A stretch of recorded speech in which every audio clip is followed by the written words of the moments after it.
Fabrizio Romano has just come out this morning and said that Manchester City are preparing a formal bid to Chelsea for Enzo Fernandez. This on top of what The Athletic reported the other day, that an agreement is in place for Ayoub Bouade, one of the stars of the World Cup. Oh yeah, and let's not forget, a couple of months ago, Manchester City actually spent 116 million on Elliot Anderson from Nottingham Forest. Forget about all of that for a minute. Forget about the 320 million plus that's going to cost Manchester City.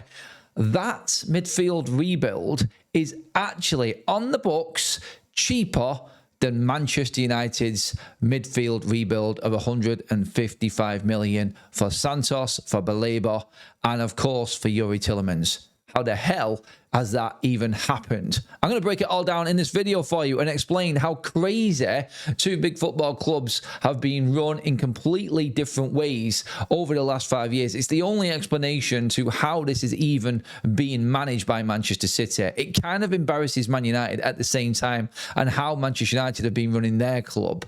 This is Adam FC. This is an extra bit of content on what's actually going on. Get your comments in below on this, everybody. I want to know your thoughts on it. But the main news, of course, is that Manchester City are now going in for Enzo Fernandez. That deadline of going in and making a bid before last Friday, that's gone past.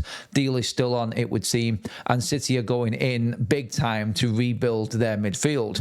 Enzo Fernandez for 100 million plus. It's 110, it's 120, whichever way you look at it. It's going to take Manchester City's rebuild price for their midfield this summer to over 300 million. You're averaging 100 million pounds a player to replace the likes of Rodri, Bernardo Silva, Tadinho Reinders and Nico Gonzalez. They have all left Manchester City, and that's the key bit in this here. How have Manchester City got so many midfielders at their disposal to bring money in for? Manchester United didn't even have a midfield. They got rid of Casemiro. Of course, you've got Agati, but he's out injured now. All you had was Kobbie Mainoo at the start of this window. Manchester United have allowed that squad to get to that state. It is embarrassing when you look at it. How the hell have Manchester City spent less overall on their midfield rebuild when on average each player is worth 100 million and Manchester United are scraping together deals the best they can? And I'm not complaining about the deals that Man United have done. It looks like good business and we've got good players in. But it just goes financially to show you the power that Manchester United used to have has completely evaporated. It's gone from this football club. And Manchester City seem to do whatever they want. And I mean that. Now, you've got all the stories of the UAE blackmailing the UK in the mainstream media and the news, in the normal stories there. The sporting side of things, obviously, they've got sports washing and everything like that. What is going on with the sanctions for the financial fair play breaches, that's now being reported as being pushed years down the line, perhaps even another 5 years down the line. The Premier League are powerless to what Manchester City are doing. It's absolutely embarrassing for the league.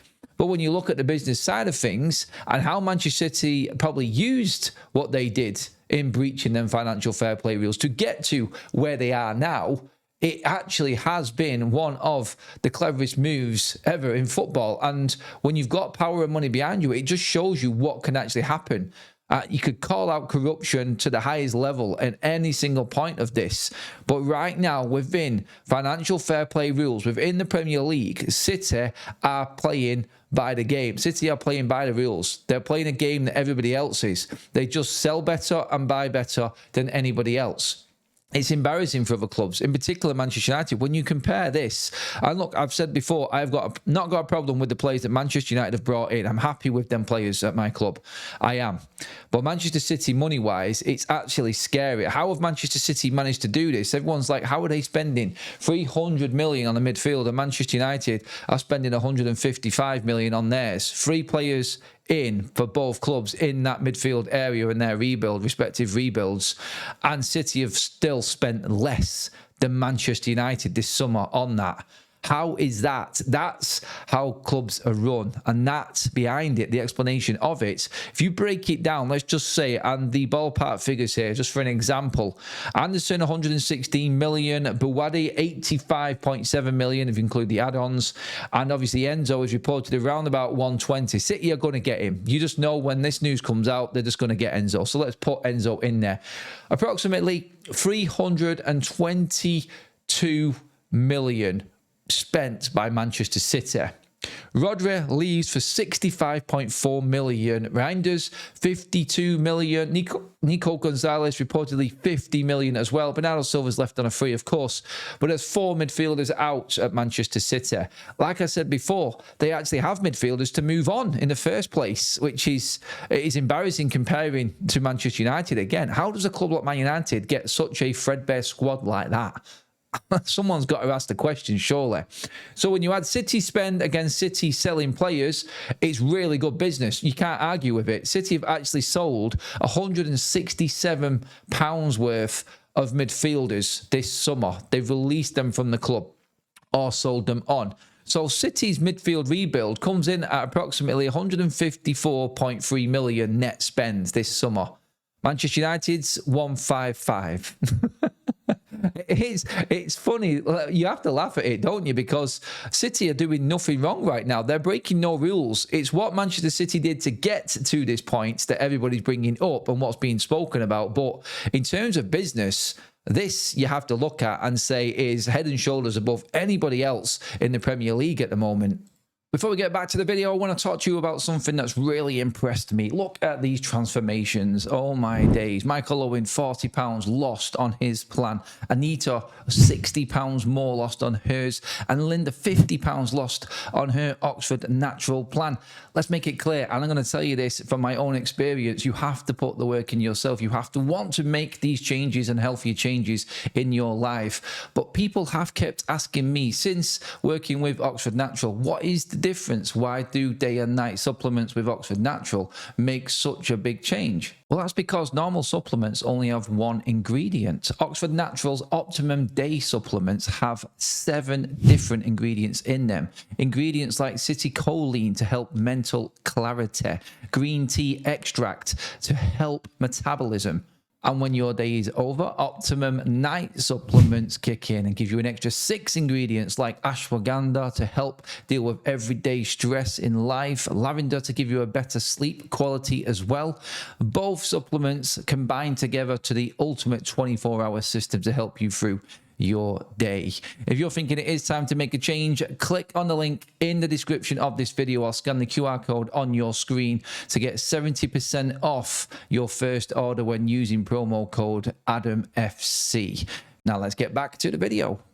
Remember that January transfer window, what was it, about 18 months ago now, when they bought Usmanov, when they bought Mamouche, they bought Gonzalez. Manchester City spent massive amounts of money to push for the league title and they didn't win the league title. How are Manchester City in a position where they can actually then sell them players on and actually make a profit, having won no major trophy in the time that they've been at the football club? How does City get flops and make money on flops? What's going on there? I don't get it. That is a strange one. Ultimately, that is.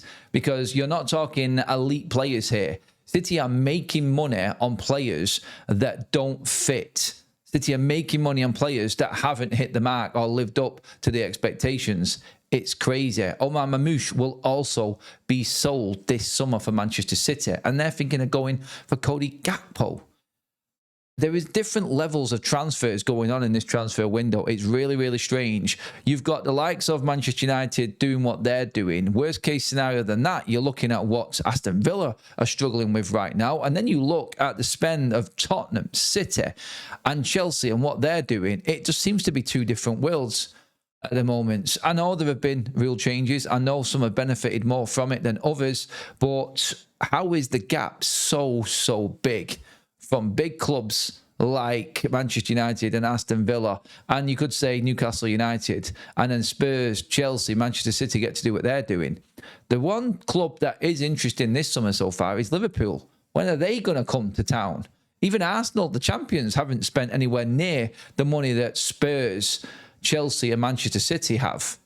It is a weird transfer window. But the Manchester City one needs to be looked at, and I still can't figure out in my head how they're managing to do it and how they're managing to get so much money for their players. But look, like, they're not doing anything wrong right now on the books. Everything sanction-wise and financial fair play-wise from before, that's a different story. Right now, they're just better. They're better than anybody else doing what they do in the transfer window. And nobody can compete with it. Chelsea are not bad. They're not far behind, man. But City are head and shoulders above everybody when it comes to transfers and how they conduct business. And nobody gets near them. It's a crazy world. But is this simply because they've got rich owners and there's no debts and everything that's happened has been within them parameters of financial fair play for the last 5 years that they can get away with when they've now established themselves? It is interesting, isn't it? It is crazy when you think about it. But yeah, just go away with this. Baleba, Santos and Tielemans. Manchester United spent 155 million on them. Very good value and clever business for Manchester United. But then it's put to shame by City bringing in Bawadi, Enzo Fernandez and Elliot Anderson for over 300 million and spending less than what United did. Good transfer business or something iffy? You let me know. Get into the comment section below, everybody. Thanks for watching the video here on Adam FC. Make sure you hit that subscribe button for more content coming up. I'll see you all in the next video.